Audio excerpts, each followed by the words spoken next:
How's it going? I'm IlaGolden and welcome to Ila Reads.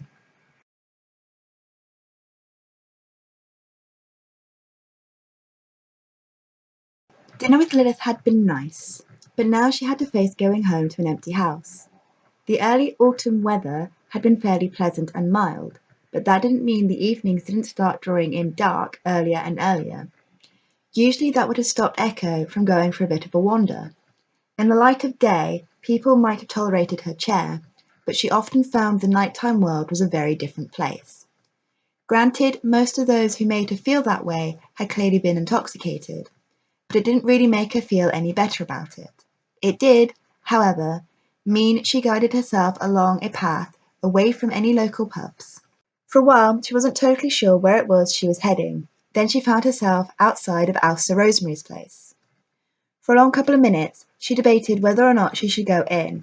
After all, it was probably bedtime for a lot of the kids, and she knew how difficult it could be getting small children to settle down.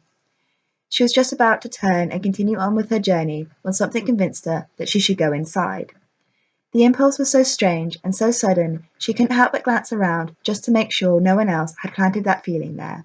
For half a second she thought she saw some shadowy figure watching her, but before her eyes could adjust enough to make them out, they melted back into the shadow of the alleyway they'd been poking out of. A burst of anger moved through her, as something told her it was probably Micah, or if not him, then one of the other Mano.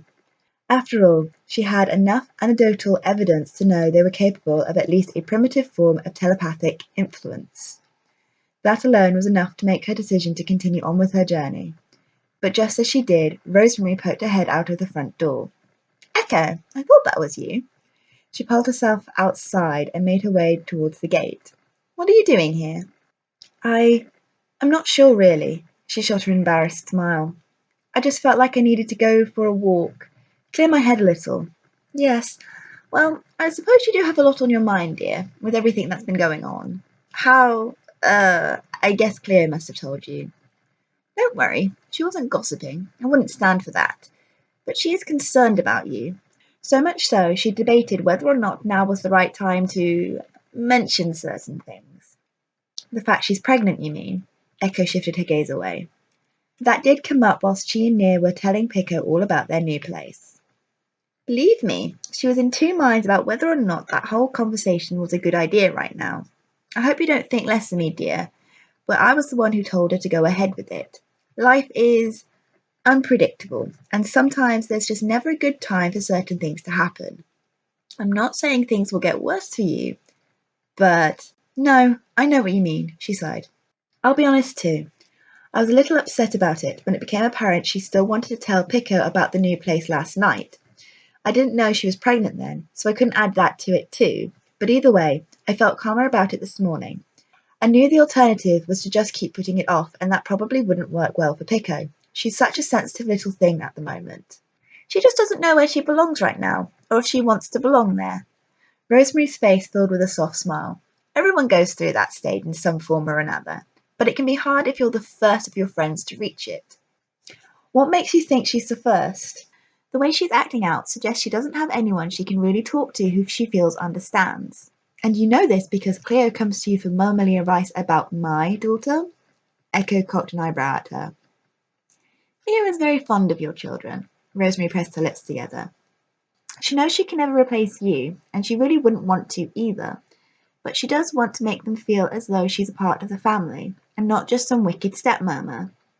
"I guess I can understand that, and if I were in her shoes, I would probably go to you for advice about it too. You seem like you understand children really well. When you've dealt with as many of them as I have, it's hard not to." A slim smile appeared on her face. "Do you want to come in for some tea and a proper chat?" No, I think I should be getting back now." "Well, if you're sure, it's no bother either way." "No, I think I should get home. Thank you anyway." "No problem. Remember, my door's always open to you, dear." "I know." Echo smiled and nodded as she manoeuvred her chair around to go back the way she'd come. "Thank you." All the way home, Echo felt as though someone or something was watching her. It was a sensation which, before she'd been truly aware of Micah, had given her comfort. She liked the feeling of someone unknown and unseen watching her from the shadows. It had felt protective. But now it felt creepy and stalkerish. She didn't want to believe Mika was a bad guy. She really didn't. But he had been so upset with her when they'd spoken last, and if he was still watching her now, she did her best to shake those thoughts from her head. But the alternative to them was just as bad. Because if it wasn't a slightly pissed off Mika watching her, then it was someone else. Some rational part of her mind tried to point out that she was just being paranoid, that it was just as likely no one was watching her at all. But it didn't matter how hard it tried. That rational part of her just couldn't get through. No, there had to be someone watching her. It was the only way to explain why she was feeling like this. As soon as she got in, she locked the door behind her. Then, like a small child afraid of the dark, she turned on every light she could as she went from room to room, making sure no one else was there. If she found an open window, she shut it and reswept the area she'd been through just in case. When she was finally done, and with the bungalow still fully illuminated, she made her way to the kitchen and put the kettle on. As she waited for the kettle to finish boiling, she stared sadly up at the now shut kitchen window. Part of her wanted to go back to the point in time where she believed a squirrel was leaving acorns on the table. Those days of innocence when the unknown eyes felt angelic and safe.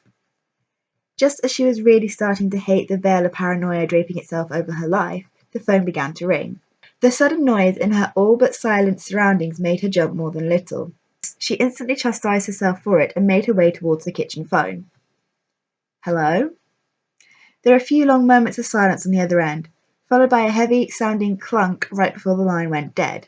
Staring at the phone for a moment, she half rolled her eyes before hanging it back up again. The rational part of her brain took control for a moment, telling her it had just been a wrong number. Not wanting to dwell on it any longer, she made her way towards the kettle and began making herself a cup of tea. Just as she was pouring hot water into the mug, the phone rang again. Hello, this is Echo Sweet Charm. Who's calling, please? She knew she was being a little formal, but after the last call, she figured it was probably best to reassure whoever was on the end they had the right number, assuming it was her they were after, of course. The silence this time went on for a lot longer. Too long. Echoe was just about to repeat her opening greeting when the same clunking noise as before sounded and the line went dead. Instantly everything in her prickled with fear, and the rational part of her brain trying to tell her it was just a coincidence was drowned out. Someone was doing this on purpose. Why? She had no idea. But she knew without a doubt this was intentional. This realization came with a slight trickle of hope that the use of a telephone exonerated Mika from any connection. But in the face of all the other implications the phone call brought about, Echoe really wasn't sure if that hope was such a good idea. Cautiously, she made her way back to the table and began drinking her tea, waiting for the phone to ring again. There was no doubt in her mind that it would ring again. She didn't know if that certainty came from her slight power of precognition or from the numerous horror movies she'd seen in her lifetime. Either way, it didn't matter. She knew the phone would ring again, and when it did, she answered it as calmly as possible. There was just no way she was going to give this creep the satisfaction of getting a rise out of her. Hello, this is Echo Sweet Charm. Who's calling, please? Again, she was met with a prolonged silence. She couldn't tell if this silence was longer than the last one or not, but she didn't really care. She wasn't going to let it get to her. Just as she was about ready to hang up before her silent caller did, she heard the same dull click as before, only this time it wasn't followed by the line going dead. This time it was followed by a slow and strangely distorted voice. Just because you don't think she could have done it doesn't mean she's not involved. This statement was followed by a strange garbling noise. You're still a criminal, even if you get someone else to commit the crime for you. More strange garbled noises. Deep down, you must have known it was her. Before she could react, the line went dead. Taking the receiver away from her ear, Echoe found herself staring at it for a moment. There was something strange about the message, familiar somehow. She hung up the phone, then, not wanting a night full of strange phone calls, took it back off the hook. She made herself calmly finish her tea before making her way into the living room and rifling through her collection of DVDs. It took her a while, but she eventually came across one of Sonata's earliest films, a crime thriller where she played a child genius with a knack for solving crimes. Skipping through the scenes, it didn't take her long to come across the first of the 3 lines she was looking for. You're still a criminal, even if you get someone else to commit the crime for you. She couldn't help but cringe a little at the sound of her sister's voice. She'd been 6 when the film had been made, and couldn't have sounded more precocious if she tried. Still, hearing it told her everything she needed to know. Someone was trying to use Sonata's own words against her. Just out of curiosity, she skipped through the rest of the film to see if she could find the other two lines. They were both there, like obnoxious taunts. If you think this is enough to turn me against my sister, you've got another thing coming. Echoe kept her voice low, projecting her words to the invisible puppet master trying to pull her strings. All this little stunt of yours has done is proven to me she couldn't have possibly done it. Sunny is innocent, and I will find out who you are and prove it. It had been a fairly restless night's sleep. There were far too many thoughts circling Echoe's mind for her to really switch off. When morning finally came, and with all the reluctance of someone who had not had nearly enough sleep, Echoe dragged herself out of bed. She set the temperature on the shower a little lower than usual in order to help herself feel more awake, before getting dressed and moving into the kitchen for something to eat. As soon as she entered, she noticed the phone was off the hook. For a moment she felt confused and a little alarmed. Then her still sleep-drenched brain remembered she'd been the one to do it. Yawning, she calmly replaced the handset, before getting a bowl out of the cupboard and reaching for the cereal. Almost as soon as the golden flakes of oat started dinging against the bowl, the phone started ringing. Yawning again, she used her telekinesis to pick the handset up and move it towards her. Echoe was never normally one to use her telekinesis in such a lazy way, but she was tired, and it wasn't as though the kids were around to see it. "Hello," she suppressed another yawn. "Good morning, sweet bat." Even in her tired state, she could hear the tight tension in her Patch's voice. "Have you been up long?" "Not really." "But I've not been your first caller this morning?" There was something more than a little probing about his voice. "No, you are. I left the phone off the hook last night." "Why?" "I got some strange calls yesterday evening and I wanted to put a stop to them."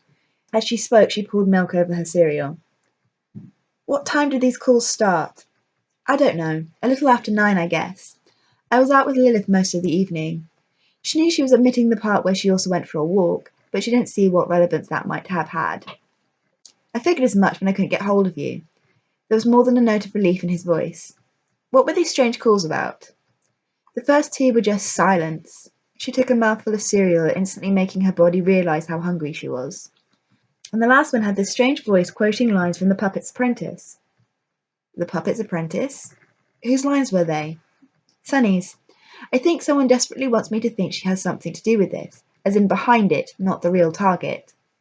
"You think she might be the real target?" Her Patch's voice was almost strained. "I'm starting to." She frowned. "Is everything okay, Patch?" "Sunny went missing from her cell last night." "Went missing?" Echoe wasn't sure what to make of those words. "You mean she escaped?" "No one will tell us anything for sure. All they'll say is that she was there one minute and gone the next. Someone's trying really hard to make it look as though she's behind all this." She felt her stomach clench. "Oh God, what if someone has taken her to kill her or something?" "It would take a lot of organization to bust someone out of a cell in the middle of a crowded police station." "It wouldn't if someone in the force was in on it too." Echoe couldn't help but let her paranoia take charge. "I know how you feel, sweetbat, especially if you're thinking of the same officer I am right now. That kind of thinking is dangerous, and we can't go around making accusations." "Then what are we supposed to do?" "Someone's taken Sunny." "We can't be sure of that, and that's the problem. Sunny's not stupid enough to mount an escape like this." "No, but she might be working with someone who is." He gave a heavy sigh. "We got the police to test Sunny. They know she's not strong enough to have telekinetically held that door in place. But because her signature was involved, they think she must be working with someone. They're convinced that person helped her disappear." "And what do you think?" Echoe almost felt as though she were interrogating him. "I'm not sure what I think." He gave a heavy sigh. "I want to believe Sunny is innocent. I really do. But the thought of her being taken by someone who wishes to hurt her is a scary one, and I'm not sure I can face it." "I guess I can understand that." She began pushing the remainder of her cereal around the bowl. "So what do we do now?" "I honestly wish I knew." She could almost hear him massaging his temples. "I have a few things I need to do this morning." Echoe twisted her gaze thoughtfully towards the window. "Once I'm done, I'll come round and see you and Murmur. I know there's not a whole lot any of us can do right now, but it might help for moral support or whatever. If you like, I can ask Nia to bring the kids along too." "Yes, thank you. That would be nice. I think your Murmur could really do with a distraction right now." "Okay, I'll see you soon." "See you soon, sweetbat. Take care." As soon as she hung up the phone, she made her way into her study and towards the smaller of her 2 desks in order to turn on the computer. It had taken a lot for her to convince Nia to get it for her, and even more to convince him to allow her to set up browsing access on it. Angelic fairies weren't adverse to technology exactly, but they didn't like the way the Balancers had swanned in and insisted their civilization conform to the advancements of the other realms. It was a requirement needed for anyone wanting to become a Balancer to come from a world where their society had met certain levels. This level was still more than a few steps behind the Balancers themselves, of course, but it was also leagues ahead of what it had been when they'd first shown up. To begin with, their introductions had been fairly slow, but at the time, the enchanted breeds weren't socially ready by their standards anyway. Then, about 3 or 4 generations ago, things had exploded extremely quickly, leaving a few breeds feeling more than a little alienated. The Neath were one of the few breeds who'd taken to the advancements the best, seeing the advantages it held for their primary industry. They relished in the new and exciting mediums they now had to deliver entertainment to the masses. But at the same time, they were also the ones keenest to preserve their roots. They were the reason the film and TV industries were booming. They were the reason radio still thrived, and they were the reason theatres would never die out. For them, all aspects of the entertainment world were of equal importance, even the newly merging mediums yet to truly prove their worth, and their cultural influence would make sure it stayed that way. Still, she could see this conflict of viewpoints probably wouldn't help her daughter's confused identity out much. It was a thought she lingered on for the longest time as she loaded up the search engine and tried to decide exactly what it was she was looking for. In the end, she just typed in The Puppet's Apprentice. The first 6 or 7 pages she came up with were all pretty much the same. Either a long or short summary of the plot, a cast and crew list, and a few other tidbits of information about the costume design or cultural influence of the film. A few of these pages incorrectly listed this as Sunny's first theatrical performance. It was her first lead role, but it was the 3rd film she'd appeared in. The first film she'd been for, and the part had no lines. She was on screen for no more than about 15 minutes in the whole hour and 30 runtime. The second was a year later. She had a few lines this time, but was on screen for about the same amount of time. Echoe was never sure if it bothered her or not when people got such basic details about her sister's film career wrong. Even though she owned every single film Sonata Sweet Charm had been in, she couldn't have rattled the list off by heart in order or otherwise. But surely the people who wrote these things for sites like this should have all the information they needed at hand. They shouldn't make mistakes, and yet almost half of them had. Still, basic information about the film wasn't what she was looking for. She needed something which might have made the film which catapulted her sister into stardom important to someone else. Eventually she came across a site entitled Conspiracies and Rumours About Your Favourite Films and TV Programmes.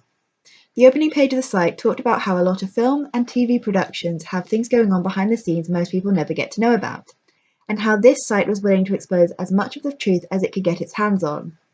Echoe found herself rolling her eyes.